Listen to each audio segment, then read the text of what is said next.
Hello, everyone, and welcome to Health4naija podcast for global health conversations. I'm really excited today. I have a very special guest. Her name is Dr. Iwuji. She's a specialist oncologist. She's a cancer doctor. Welcome, Dr. Iwuji. Thank you. It's great to be here. Thank you so much for coming on. Today, we have this topic and we titled it, Let's Talk About Pancreatic Cancer. So before we dive in, I'm going to give you an intro about Dr. Iwuji. She's a consultant medical oncologist, and she's worked at the University Hospitals of Leicester in the UK until she moved to Lakeshore Cancer Center in Nigeria. And she went to medical school in Southampton, and she also obtained qualifications in oncology in the UK and a PhD. She has all these amazing credentials. She's doing amazing work. Welcome. I'm so honored to have you here, Dr. Iwuji. It's a real pleasure to be here. Thank you for having me. Honestly, I'm really excited about today's talk. So, yeah.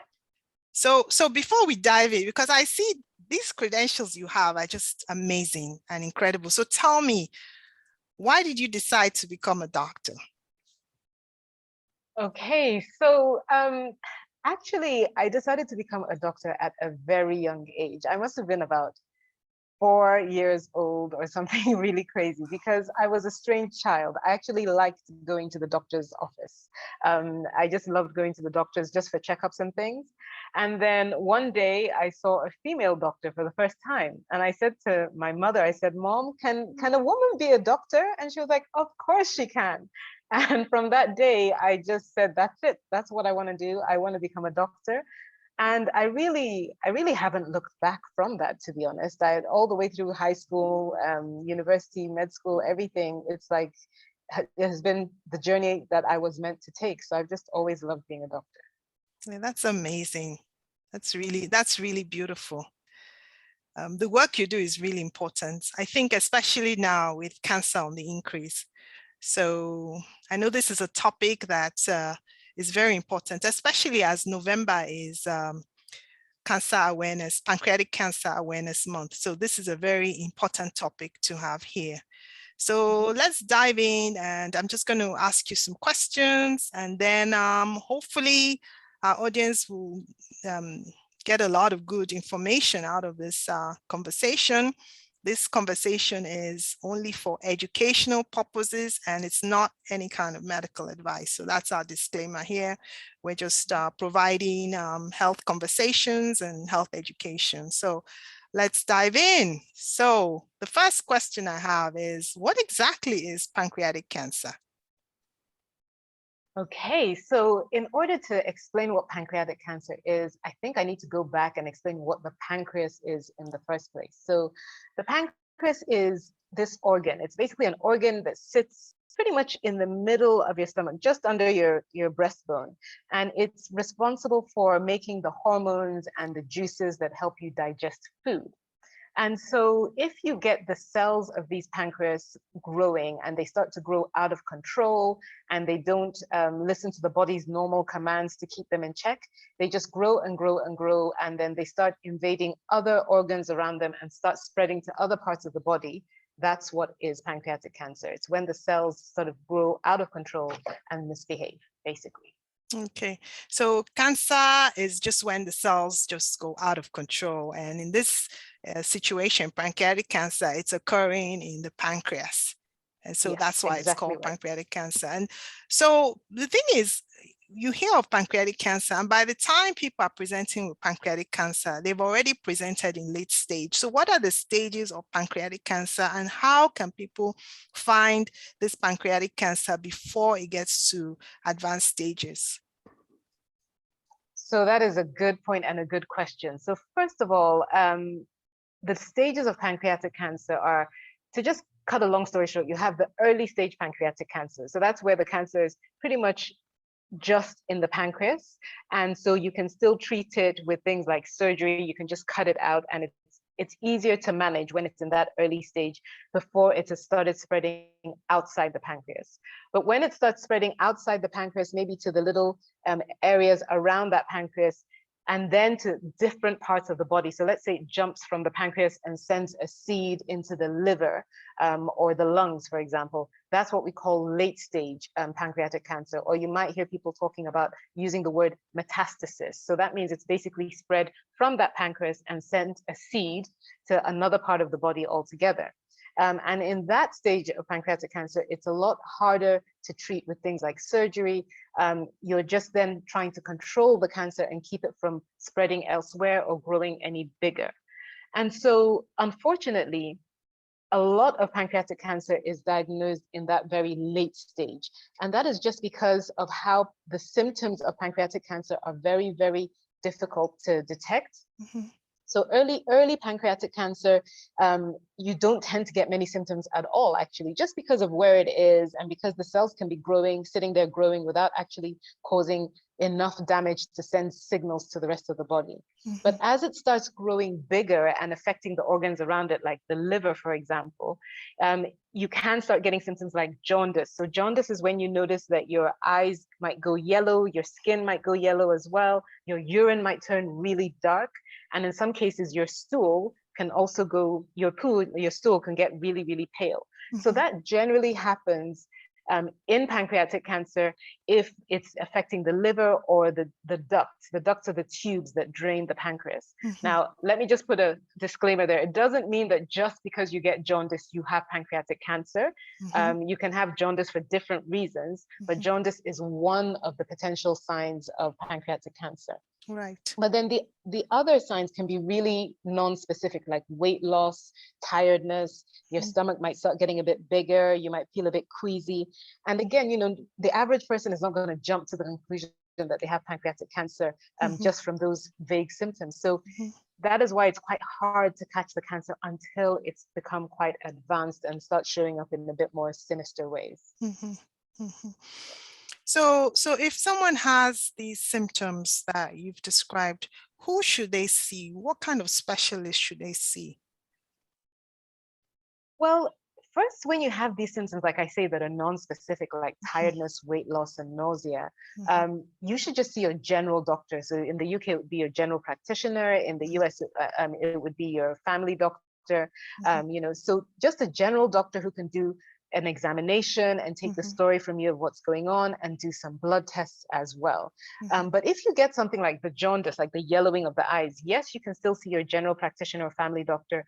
But if you're really worried, you can go, depending on the healthcare facilities where you live, you can go to the hospital to get this looked into.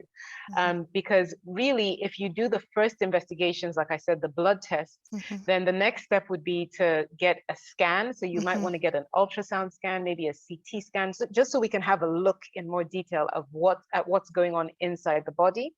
And then if the CT scan shows something that is suspicious, then at that stage, you should be referred to a specialist, like a surgeon who can do a biopsy. A biopsy is when they take a sample from the lump that they might see on the scan, and they have a look at that sample to confirm, is this a cancer or not? So generally it would be to start with your family doctor, and then if they see anything sinister, they can refer you to either a surgeon or someone who can do the actual test, the investigation to get that biopsy, and that will help us know one way or the other whether we're dealing with a cancer. Yeah, I mean, it's I know that it's really a terrible cancer. I know that if you go online and you Google celebrities with cancer, you'll see a list of people. I know one of the ones that got cancer was Patrick Swayze. He was an actor, and he was very young when he had it. And also Steve Jobs, who was the founder of Apple, he also had pancreatic cancer. So who gets pancreatic cancer? Why do people get it? Well, I mean, there are things that we call risk factors. So these are the things that increase the chances, or we find that people who have pancreatic cancer will have these risk factors more commonly. But it doesn't mean that you 100% will get pancreatic cancer if you do these things. So for example, age is a risk factor for pancreatic cancer. So the older you are, if you're over 75, it is more common for us to see pancreatic cancer in people aged over 75 than it is for us to see pancreatic cancer in people aged 40, for example. There are things like the amount of alcohol you drink can make you more prone to getting pancreatic cancer. So if you drink excessive amounts of alcohol, so the recommendation in the United Kingdom, for example, is 14 units of alcohol, which is it's about 6 glasses of wine a week. So if you're having more than 6 glasses of wine a week, you're starting to head into being drinking excessive amounts of alcohol. So if you drink loads of alcohol, that can make you more at risk of getting pancreatic cancer. If you smoke, that is a big risk factor. So about 1 in 4 cases, that's 25% of cases of pancreatic cancer are seen in people who smoke. If your diet is poor, so if you're overweight and you're obese and you have a diet that has a lot of red meat, a lot of fat, a lot of processed meat, all of that puts you more at risk of getting pancreatic cancer. So those are the things that we have control over, decrease your alcohol, definitely stop smoking, have a more healthy diet, more exercise in your life. But the things that are out of our control would be things like, for example, some people have diabetes, and that it doesn't mean that just because you have diabetes, you're going to get pancreatic cancer. Let me just clarify that.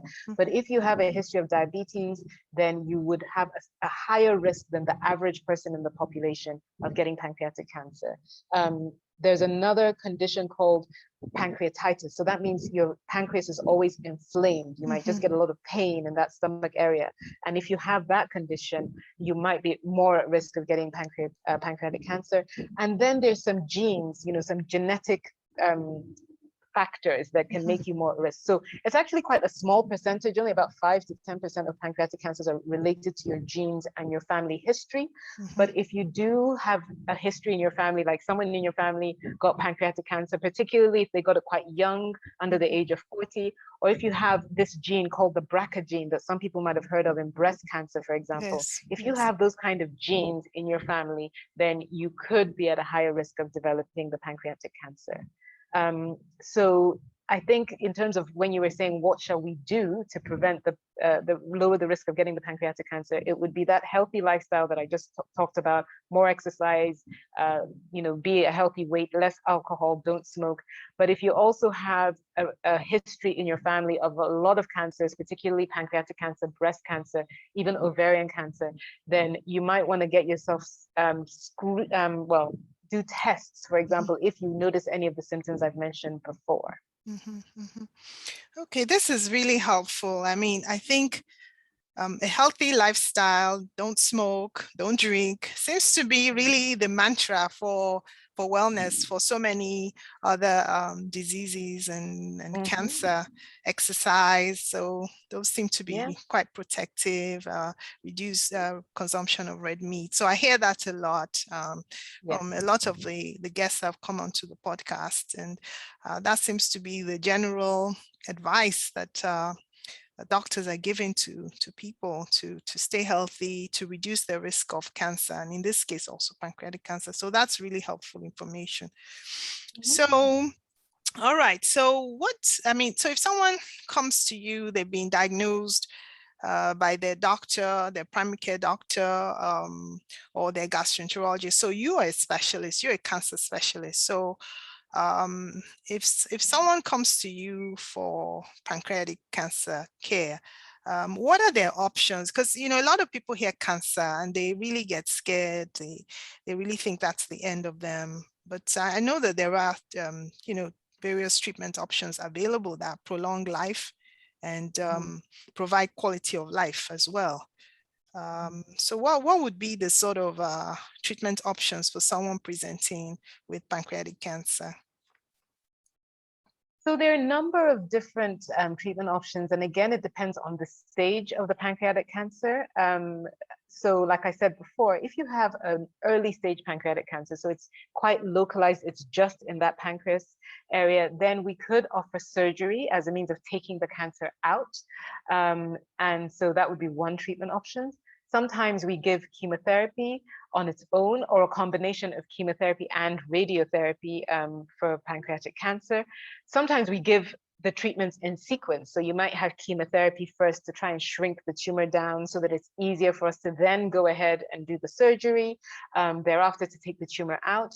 And then what people often find confusing who've been treated for pancreatic cancer or any cancer is that they've had the surgery, they've been told that it went well and they've taken all the cells out. And then we start talking to them about chemotherapy after the surgery. And they're like, why do I still need chemotherapy if you've taken it out with surgery? Well, when we do the surgery, we then go and look at the samples under the microscope to see, is this a very aggressive cancer? Is there a high risk that this cancer will come back? And with pancreatic cancer, that is often something that we have to be aware of because, like we've said, it's quite an aggressive cancer. So even after we've done the surgery to take the cancer out, there might be tiny little microscopic cells that we can't see that are still floating in the system and might sprout into a cancer later on. So we give chemotherapy, which goes through the whole body system, basically, to try and kill off any of those cells that we can't see. And therefore, it reduces the risk of the cancer coming back in the future. So that's why you might still get chemotherapy after you've had surgery for pancreatic cancer. It's to reduce the chances of that cancer coming back. So this is very important, this point that you've raised with the chemo, because people believe when they have surgery for cancer that the cancer is gone. But a lot of people don't understand what that those micro cells are that cannot be seen with the naked eye. They don't understand that it's possible that cells may have broken off and they've gone to hide somewhere. And so the chemo is to try to eliminate those micro cells that have moved, the micrometastasis. So people don't understand that. And I think that is really important to understand that chemotherapy is really might be needed after surgery. And I'm glad you brought that up because I'm sure somebody listening to this podcast will benefit from this educational information. So this is really great, really fantastic content. We try to keep the conversations really under 30 minutes to make it easy for people to access, to read, to listen to, not to read, but to listen to. And I'm just going to tell the audience that they can find you on Instagram on LCC Cares, and that's the Instagram handle for where they can find you. And I guess if they have any further questions, they can always send a DM through that link. And that link again is LCC Cares, and that's for Lakeshore Cancer Center. So if there are any questions, you can always send a DM to the Instagram handle, and I will put it in the description of this podcast. So thank you so much, Dr. Iwuji. I've really enjoyed having you. I learned so much today. Do you want to share one pearl of wisdom with our audience? Yes, thank you. My pearl of wisdom goes back to what I said before and what you highlighted. It really is about lifestyle choices. I said it before that controlling things like your diet, exercising, alcohol intake, and smoking, it is amazing how many illnesses we prevent just by keeping these things in check. So it really, I would encourage people out there, when you say, how can we prevent this from happening? Really, the best thing to do is to just do your best to have a healthy lifestyle and get rid of all those things we know that we ought not to be doing. And prevention is better than cure always, and certainly in the case of pancreatic cancer. Thank you. Absolutely. Thanks again. And you have a wonderful day. You too. Thank you. Thank you.